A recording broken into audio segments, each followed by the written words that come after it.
The moment you get a specific criticism that has led eventually to the loss of a client, you don't mourn the loss of the client. Instead, you're expecting to meet me where you left me? I'm not dumb. So having said all this, let me now tell you how to activate that change. Hi guys, and welcome back. Socialites, how are you all doing? I know the season is seasoning. Okay, you can see, just look at my behind. A lot is going on behind, as you can see. I have a lot going on, but I decided to make this video because I don't know, for some reason I feel that somebody needs to hear this as a tailor, as a fashion designer. Okay, I already have the life of this video done, but after the live I went to listen and I found out that the audio was a mess. I couldn't hear myself and I couldn't tell what the problem was. Like, you could hear me talking but I wasn't audible, so I had to take down the video and then come here and make a video, okay, that I'm going to edit and upload. So just in case you came across the live, it's no longer there because I had to put that down. So today guys, as someone that has been in this field for over a decade, I can say that I've dealt with so many clients, like different types of clients. Name them. The agitative ones, the scared ones, the paranoid ones, the meticulous ones, name them. And over the years I've gathered so many experiences that I've decided to come and share just one of them with us, and this is very, very crucial. So as fashion designers, especially as upcoming ones, I know that you people are going through this a lot, and this is why I'm here to help someone out there. No matter how good you become in this field, you can't still outgrow it, because you keep as long as you keep meeting new clients, you will keep meeting people like this. Okay, so let's talk about something very uncomfortable but very necessary, specifically the one that hits your business so hard, and that is the loss of clients, or the loss of clients due to dissatisfaction. Okay, so as fashion designers, we put in hours upon hours, days upon days, sometimes even nights. We sacrifice nights just to make sure we give our clients the best. Okay, we put in our utmost best to make sure that we satisfy our clients.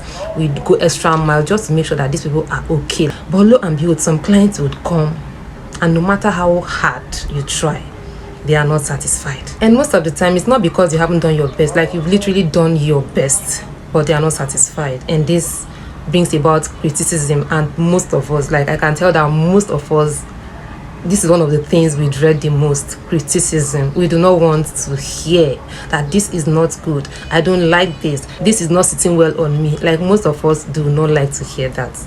But as a fashion designer, you can't help it. You can't just help it though. Let me tell you now, you can't help that. Okay, just in case you are thinking that I can escape being criticized. Even the Vicky James of our time, the two boss, name them, they still get criticized, but you will not know. They won't come out to tell you. They will show you the good reviews, the positive reviews. They won't come out here to start giving us all the bad reviews or the negative reviews. They won't do that. So just have that in mind, that you can't escape that. Some of these clients, after the criticism and the complaints, they do the worst and they just stop patronizing you. And that is what no business owner wants. The good of every business is the continuity, and if a client stops patronizing you because they were dissatisfied, then something absolutely is wrong and needs to be attended to. Okay, I know that really hurts. It's really hard to get criticized and then lose the clients along the line. And one thing I would like every one of us to know is that when this happens, one advice I would give is do not get defensive. Do not get defensive. Do not try to explain even. And that's why I'm going to be talking about a powerful business mindset that can transform that pain, that disappointment, that hurt into profit and professionalism. And that is, do not let them meet you where they left you.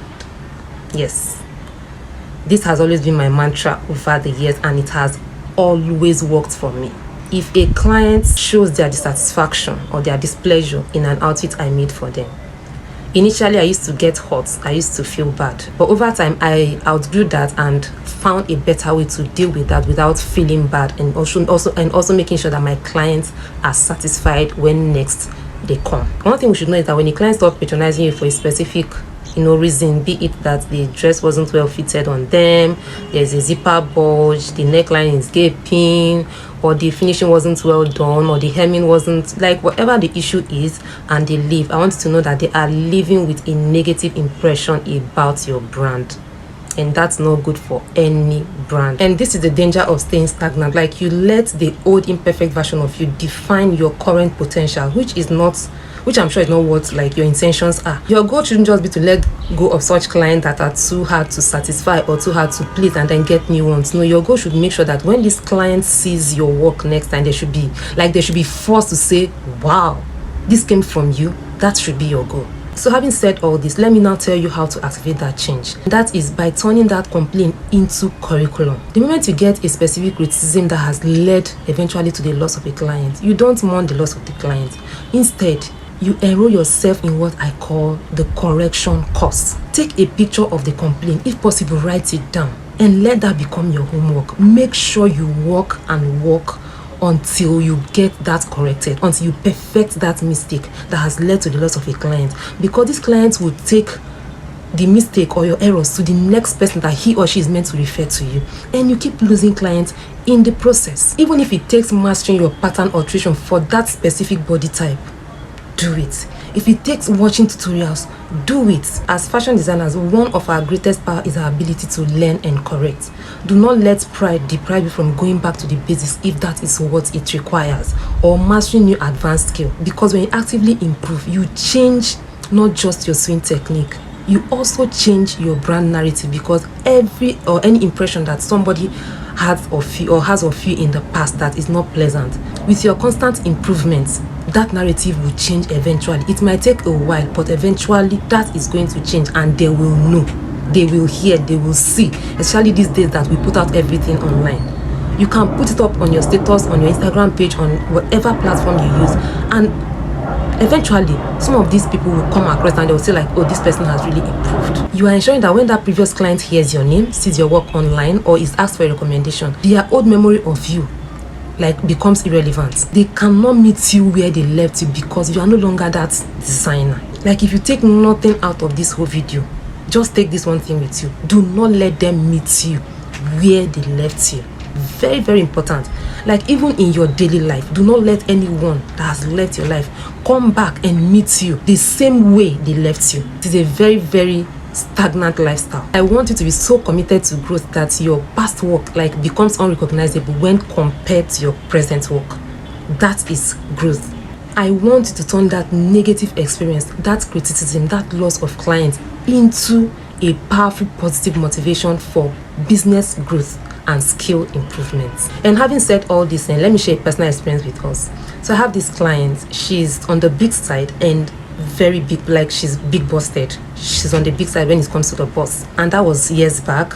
Over time, I found out that I was having issues with perfecting her bustier. Okay, so each time I make bustier for her, even me myself, I know that this is not giving. So eventually it was with this client I found out that I was having issues with getting the bustier for big busted ladies perfect. Okay, but for normal average busted ladies I was very okay with that, but for the extra large ones I was having issues.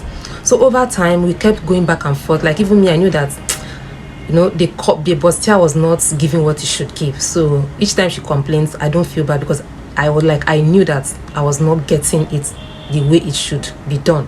So over time she got so dissatisfied and was like, okay, I've tried. Like, I knew she had tried to see if I could improve. Meanwhile, I was actually working behind the scene, but the evidence wasn't as fast as she expected it. Okay, so after a while she stopped patronizing me, and she had a friend that was still patronizing me, and they were always saying. So what I did was, okay, since I knew that these two people were always saying, I made sure that I have a friend that was still making outfits for. I made sure that every outfit I made for this client, I paid extra attention to it. I made sure that I perfected every single thing, because I knew that this my lost client was going to be seeing her at every occasion, because they were always going to occasions together. Okay, so every outfit that I was making for this her friend, I made sure that I do more than I'm expected to do. Okay, so over time she started asking that her friend, is it still Chichi that is making your dress? And she's like, yeah, she's still one making my outfits. And that one will always bring the feedback to me that this her friend asked if I was the one that made her outfit, and I was in my mind, I'm like, yes, the job is getting done. Like, I might not necessarily have to win her back as a client, but I wanted to correct an impression in her mind. That narrative she have of my brand, I wanted to correct it. Because the way this her friend that was still my client was always telling me that this person is always asking after you, I knew that you know, there is, you know, something is rekindling. So I was already winning her indirectly without both of them knowing. Okay, so after like over a year, like she stopped patronizing me for over a year. So after like over a year, she called. When I saw her missed call, I was like, wow, yes, this is it. Okay, like I didn't even mind if she didn't come back, but the most important thing was to correct that impression she had of my brand. So when she called and she was like, okay, are you available? She wants to make some outfits and all that, and I said yes. So when she came, you know, we agreed on whatever we agreed on, and then I made her outfit. And when she came for fitting, guys, like, she was wowed. She was like, is this my bust on the outfit you made for me? And I'm like, yes. Were you expecting to meet me where you left me? I'm not dumb. Yeah, you gave me an assignment and I've delivered, and that is what it should be. After like 3 or 4 days, she called again that she wanted to make another outfit, and I'm like,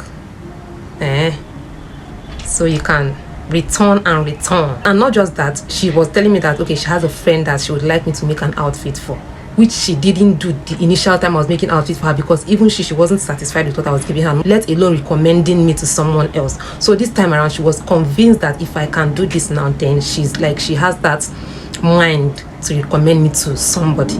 Okay, and this person is somebody that she's up there. So those kind of people, you know, so most of the time they are very, very hard to satisfy. So the take home in this whole talk from me to you is, do not let them meet you where they left you. That is all I have to say to you.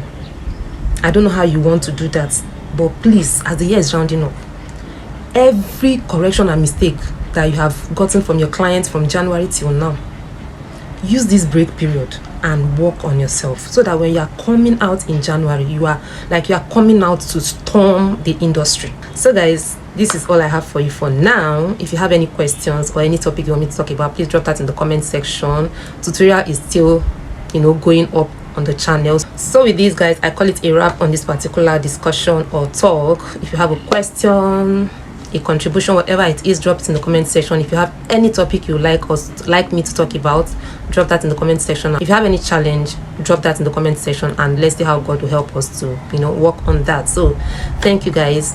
Work jejely. Do not overstress yourself. Do not overwork yourself. I know, yeah, the work is stressful on its own, and this is the peak period for our job, but please take it easy on yourself. Love yourself enough to rest when you need to rest. This is my candid advice to you, because I know what it feels like to be overworked. Okay, so take care guys, and see you in our next video.